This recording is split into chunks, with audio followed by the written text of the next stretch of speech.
Bonjour à tous et bienvenue sur LBTS MCO. Bienvenue dans cette vidéo, on va voir comment se passe l'épreuve E6 en BTS MCO, c'est-à-dire management de l'équipe commerciale. Ça c'est une matière que j'aime beaucoup parce que le management c'est vraiment le cœur du métier du manager, donc poste principalement visé en BTS MCO. Et aujourd'hui on va voir pas mal de choses. Un peu quels ont été les changements par rapport à la réforme du BTS MCO par rapport à avant. C'est bien de savoir comment ça se passait un petit peu avant et quels sont les changements. Quelles sont les compétences qui sont visées par cette épreuve-là, les différents critères d'évaluation. On verra les deux formes d'évaluation qui existent, puisque selon dans une forme ou l'autre, on n'a pas la même manière de passer cette épreuve. Et elles sont là tout simplement, c'est l'évaluation en CCF et l'évaluation sous la forme d'épreuve écrite. Donc l'un est à l'oral et l'autre est à l'écrit. Et on verra un exemple d'étude de cas 2021. Si ça vous intéresse, en description, vous avez un lien vers mes 110 fiches de révision pour l'épreuve E6. Et également, j'ai analysé des études de cas de management, notamment l'étude de cas Carrefour, par exemple. Avant la réforme du BTS MCO, en BTS MUC, l'épreuve de management d'équipe était liée à l'épreuve de gestion. C'est ce qui s'appelait l'épreuve de MGUC, Management et Gestion de l'unité commerciale. En BTS MCO, on a dissocié ces deux épreuves-là, avec une épreuve d'abord de gestion, donc épreuve U5 que vous connaissez, et l'épreuve U6 qu'on voit aujourd'hui avec l'épreuve de management d'équipe. Il y a 4 missions principales qui sont visées à travers cette épreuve, qui sont tout simplement les compétences principales à développer pour devenir manager sur la partie management d'équipe. Puisqu'un manager, il a une dimension management, une dimension gestion et une dimension, on va dire, administrative. Donc quelles sont ces 4 missions? Elles sont récapitulées ici. Déjà, c'est d'organiser le travail de l'équipe commerciale, de recruter des collaborateurs, d'animer l'équipe commerciale et enfin d'évaluer les performances de l'équipe commerciale avec l'évaluation bien sûr des indicateurs, mais aussi l'évaluation des compétences, la formation, etc. pour les faire évoluer au sein de votre équipe.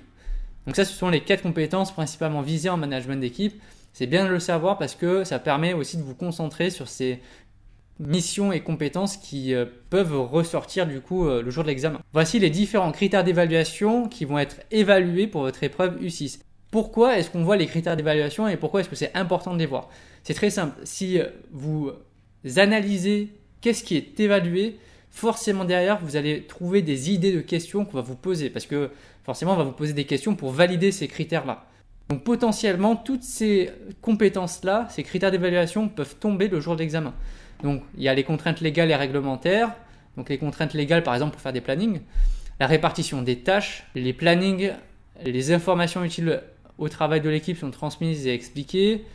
Donc là c'est sur la partie réunion, donc là on le voit d'ailleurs avec les réunions et entretiens qui sont à ce niveau-là.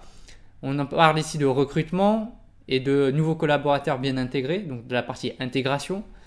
Là on voit les techniques d'animation d'équipe, les outils de stimulation. Donc là, vous voyez challenge, concours par exemple. Les besoins en formation, la démarche de formation est efficace. Là, on parle des conflits et des risques psychosociaux. Donc ça, j'en parle beaucoup aussi dans mes fiches.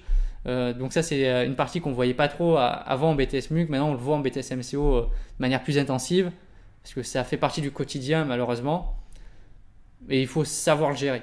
Et après, on a une partie sur les tableaux de bord qui est l'une des missions aussi les plus importantes.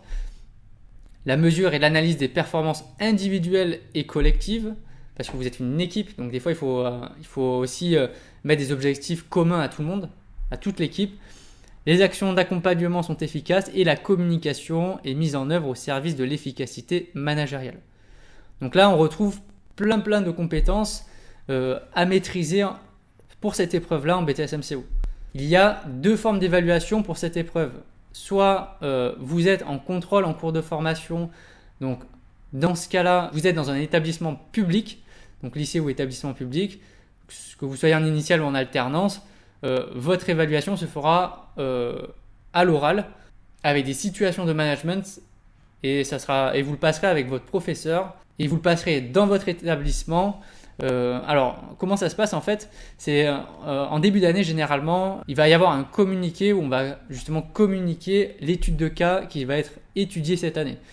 Et cette étude de cas, vous allez être ensuite interrogé sur des situations de management à résoudre, soit à l'oral si vous êtes en contrôle en cours de formation dans votre établissement, soit à l'écrit si vous n'êtes pas dans ce cas-là. Donc si vous n'êtes pas dans ce cas-là, ça sera une épreuve écrite avec la même étude de cas, c'est juste que les questions seront probablement différentes. Donc ça, c'est dans le cas où vous êtes soit dans un établissement privé, en CFA, si vous êtes candidat libre, si vous êtes par correspondance par exemple. Donc là, vous êtes obligé de passer ça à l'écrit à la fin de la deuxième année, ça se fait au mois de mai. Pour l'évaluation en CCF, donc on voit bien dans la circulaire nationale du BTS-MCO, c'est une épreuve orale et pratique. Donc ça peut être des mises en situation par exemple. Vous allez avoir une étude de cas qui sera donc transmise. Donc en 2021, c'était l'étude de cas Carrefour. Donc vous avez passé votre évaluation sous cette étude de cas. Là en 2022, ça va être différent, il y aura une nouvelle étude de cas. Et sur cette étude de cas, du coup vous allez avoir plein d'annexes, vous avez plein d'annexes, plein de documents qui peuvent vous donner des idées de questions. Et sur ces documents-là, on va vous poser des problématiques managériales et des situations pratiques à gérer, des situations professionnelles de management. Si vous êtes évalué à l'écrit, donc là vous voyez bien sous la forme ponctuelle, c'est une épreuve écrite qui va durer 2h30, donc ça reste quand même assez rapide. C'est toujours sur la même étude de cas, c'est parce qu'il faut quand même un souci d'équité entre les étudiants, avec des situations professionnelles à résoudre également, sauf que là vous allez le résoudre et l'expliquer à l'écrit. Et vous êtes convoqué, généralement c'est au mois de mai, ça se fait en même temps que les épreuves écrites, des fois il y a un petit décalage, des fois c'est une semaine après, des fois c'est en même temps. Donc en tout cas ça se fait au mois de mai. Et ça se fait après généralement les étudiants qui ont passé leur épreuve à l'oral. Voici un petit exemple concret d'étude de cas, donc ça c'était sur 2021. Vous voyez c'est un document qui est assez grand, il fait quand même 38 pages où on vous présente le contexte d'entreprise sur laquelle vous allez travailler et vous serez interrogé le jour de l'épreuve. Donc là c'était l'étude de cas Carrefour pour la première année d'examen du BTS-MCO. Donc vous avez toujours pareil une petite présentation du groupe, donc un contexte d'entreprise. Et après, donc là vous avez 19 annexes qui sont jointes à ce document, qui vont vous donner plein d'informations supplémentaires et qui vous aideront à résoudre vos situations de management. Donc là vous avez par exemple la zone de chalandise. Là vous avez des documents sur les ressources humaines, des fiches de poste, des annonces, des CV, des extraits du règlement intérieur, une rémunération et tout.